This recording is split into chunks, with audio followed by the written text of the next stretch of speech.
Hey Hobby World, Zach and Porter back with another YouTube Sports Card Hall of Fame ballot video. Yeah, that's right. 2025, the ballots had to be in by the end of January, so I know we're cutting it close.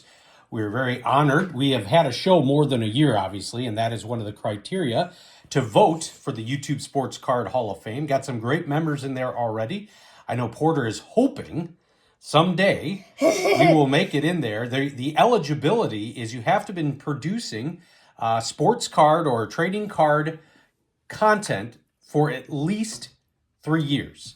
And so we are not there yet. When did we start our channel? June 15th. June 15th, 2022. Okay. So we're almost there. And in fact, we were going to nominate Jason over at the Basement Card Collector, but he comes up short, and the Sports Card Ripping Teacher just came up short too.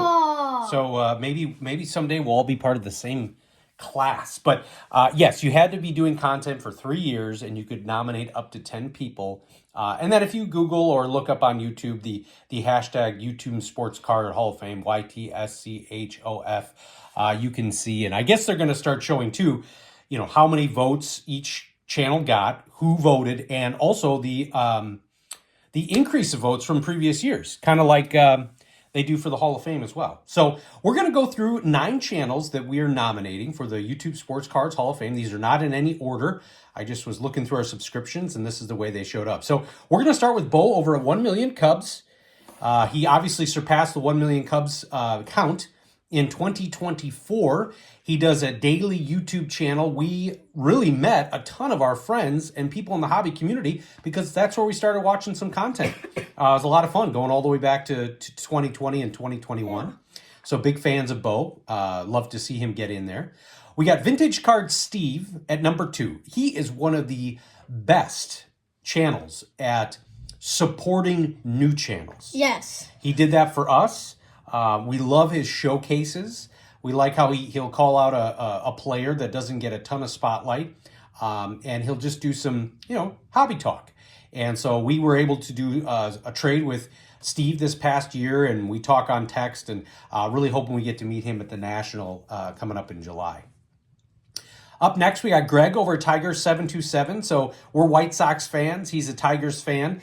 He's had a lot more to cheer about lately than we have. Yeah. We've done many trades with him, and he's got a great channel.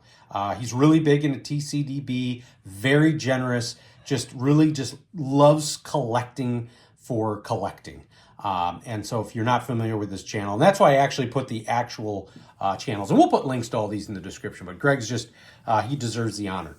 The next 2 channels are actually 2 major inspirations for our channel. Yes, they are. You and I were watching Brian and Diego well before we started creating videos. Yes, and that's kind of what inspired us to do videos. Yeah, definitely. And yeah. You loved Diego's card room tour. Yes. So number 4, Brian over Bear Cards 3497. So he's got a lot of subscribers. I know he based his channel on the Packer Cards guy, but we started watching his stuff. Being a Bear fan helps, but just a great, generous guy. Very good content. He gets his family involved.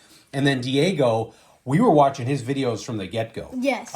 He used to do a lot more content. In fact, here's his logo right here. He used to do a lot more content. I know he's taken some time off here and there for family projects and just life, but just a great guy, very generous, and he's a card hoarder. He'll talk about it, man. His card room is crazy, but it's always been fun to watch. And he's a big Ryan Sandberg collector as well.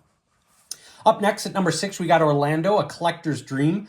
We just started watching his channel a little bit more in the past year or so. Boy, talk about just having an amazing collection. He's very active on Bo's 1 Million Cubs Hobby Evolution chat. And if I were to predict that somebody in this group has got a very, very good chance of sneaking in this year, it's going to be Orlando. I think he was pretty close last year. So he's got a great shot. Up next, we got Joe at 4 Soft Corners 728. In the name, he talks about 4 Soft Corners. Again, he collects, he likes vintage, he likes a lot of different stuff, but it doesn't have to be in pristine condition, doesn't have to be graded. Just really like the way he collects. He's a really nice guy. You can tell by the way he does his presentations, and he does a lot of really good content, so check him out. At number 8, we got John Keating at That 70s Card Show. You may know him from Hobby Think Tank. He was on Hobby Hotline for a time. He definitely brings a different perspective to collecting.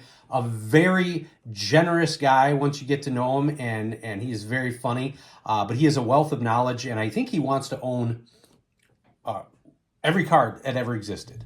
Yeah, I think he does. He has got a huge collection. You may also saw, I think it was called the Grail Collection, with Baseball Collector, Investor, Dealer, and then Mike the Baseball Collector. He was the one that found that massive collection out, I think it was last year. They did a whole video series on it over at Bench Clear. But yeah, John is, he's very knowledgeable on cards. In fact, I still have to ship him back. He shipped me like 5 books about the hobby that I've read. And so definitely check him out. I think he did purge all his videos off, but he's been doing content long enough. He's been out there. I think he qualifies. And then last but not least, Victor Negron cards. He's a big Yankees collector and really enjoy his content, just like many of these others. We've done trades with him. He reached out, said, hey, I've got some White Sox cards I think Porter would like. And we were able to strike up a friendship and some trades that way as well. So, you know, just really happy to see that he was qualified for the 3-year mark and putting in content. I love this idea. The same thing with the All-Stars. It's just nice. If for anything, it's a great way for channels to learn about other channels. I'll say when I look at ballots, you know, you think we've been on here 3 years, almost 3 years, watching content, and all of a sudden there'll be a channel like, boy, I didn't even know that existed. So I think it's really cool that this is done. It is a great community. I know it's said a lot, but it's not overstated. It is a great community, and we're really happy to be part of it. And this is our ballot. We want to thank you all for watching and subscribing. Bye-bye.